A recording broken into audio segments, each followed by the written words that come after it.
Hello, everyone. Hello. I hope you guys are doing good today. I want to use so many words, but I pray that you all are having a good day. I know that it has been a minute since I have been on camera. And a lot has been going on with me as far as growth and development, and as far as just working some stuff out, life. So anyway, I am here today to talk about my next event. My next event is single. It's called Single, Living for God. Being single and living for God. And it's going to be August 26th at 7 p.m. And yes, I have a Zoom link if you are interested in this event. All you gotta do is DM me and I'm gonna send you the link to the Zoom so that you can participate. So I wanted to talk about single. And a lot of times, like when people talk about being single, it instantly go to I'm single as your marital status. Like, I'm single, I'm not married, I'm single, I'm not in a relationship. Either you're single or you're dating or you're married. Is what I hear when I talk about this word single, or when people relate to being single. But for me, when I think about single, I think about single, like single, like number one, like single, like one. I am one. And so I wanted to give you like a little background of Shamika, and how Shamika got to be a coach, and how she dealt with single, being one. For many years, I struggled with being one. We know that being one is unique, being one is single. But as a child now, I would feel alone a lot. But I knew that beyond a knowing that I was not alone. Shoot, I had a house full of siblings. I had five sisters, 2 brothers, plus I had my mama, my daddy, and then my cousin them used to come over sometime. It was always somebody in the house with me. It was always at least 5 people in the house. So I never had to worry about feeling safe, that which was out of the norm for me and what I was growing up in. I just knew somebody was going to be at the house. So I never had to worry about safety or security in that way. I never had to worry about actually being alone. Like, I never slept alone. I never ate alone. I just never did things as a single being. It was always somebody there. It wasn't until I grew up, all the way up.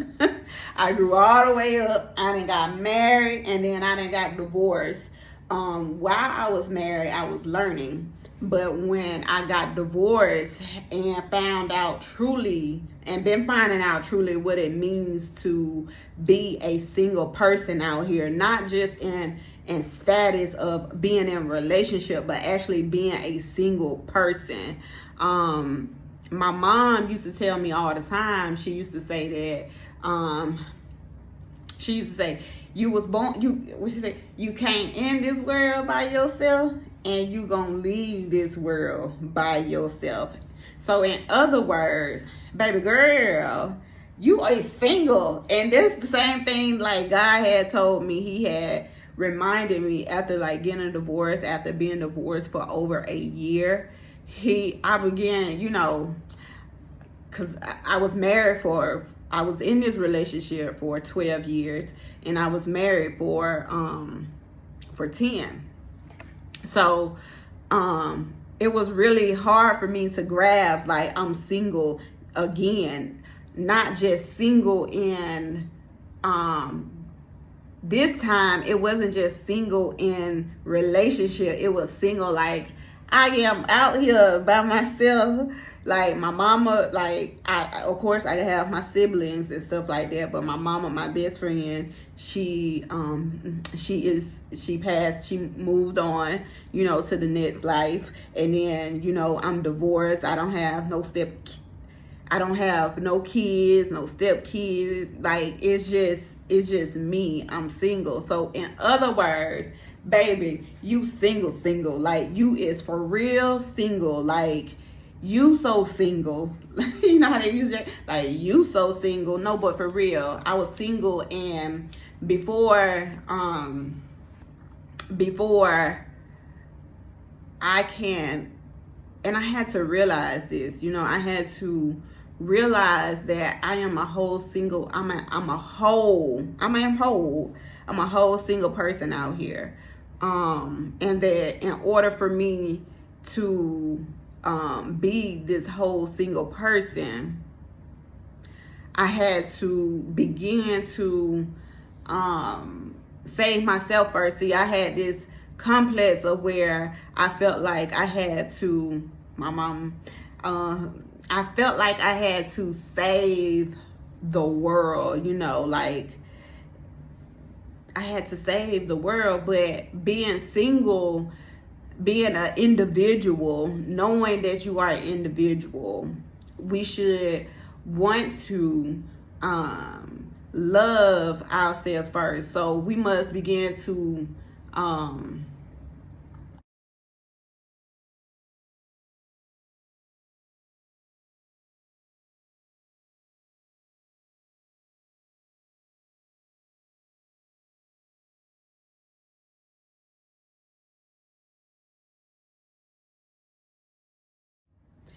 so before we can save anybody or anyone, we really must save ourselves first. Like in order for us to save ourselves first, we must first love ourselves first. We first must take care of ourselves first, you know, establish our core values and our rules for ourselves. And then we have to learn what motivates us and what inspires us and how to get wisdom, ways to get wisdom and knowledge for yourself first. And so being single looks like and sounds like, it looks good. Being single looks and sounds like it's a great thing, but it's work. Being an individual, being a person is work. Taking care of ourselves is work. So being single to me means that I have to constantly be aware of myself. A lot of us don't practice self-awareness. We just go, we just going, you know, and that's not you being single. That's just you just out here. You just a wild horse, you know. But once you get into the place to where, okay, you realize that you are single, like you a whole human out here, like you a whole spirit out here, like you have authority and power out here. Like when you get to that place, then you realize that you have to be consistently you have to be consistent at being aware of yourself. You have to be sure of yourself, be sure of your wants and your desires. So being single means that I have to constantly be aware of myself and be sure of what I want and what I need. I have to be mindful of my own finances, how I take care of my finances, how I am physically, how I'm taking care of my body physically, like inside and out, my mental health, my emotional issues. Like being single means that I have to constantly check in with myself and be aware of my own behaviors out here in the world and my own actions and reactions out here in this world. And so it takes a lot of work to make sure I'm taking care of myself and living my best life. And being single to me means that I am constantly going to God and and talking to him. Like, at this point, I don't even know if I can do A, B, and C. At this point, Lord, I don't even know if I can handle being in a relationship, because the one I am in with myself is so hard. Like, I know I need to work on loving and accepting myself before I can even think about being in a healthy relationship with someone else.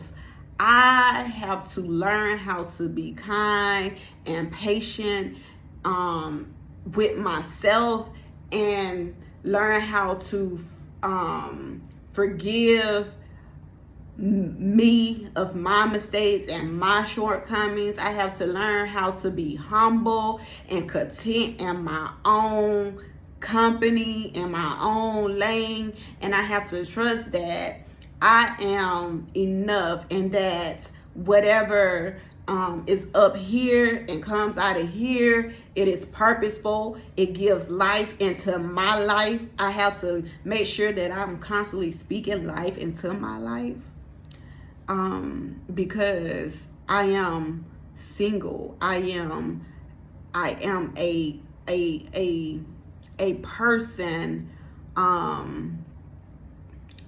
that is not attached to anything. I am single. The only thing that I'm attached to is God right now. Like, I am attached to God. I'm not attached to nobody. I'm not attached to anything. Right now, I am single. Right now, I am unique. I'm in the place and space for me to create anything out of something. Now, when we start talking to God like that, like I can't be in this I can't even be. It's hard just being in a relationship with me. Like, when you begin to talk to God like that, that's when you know your singleness has become something beautiful. You have begun to embrace it, and you have begun to accept it, and you have begun to walk in your season of being single.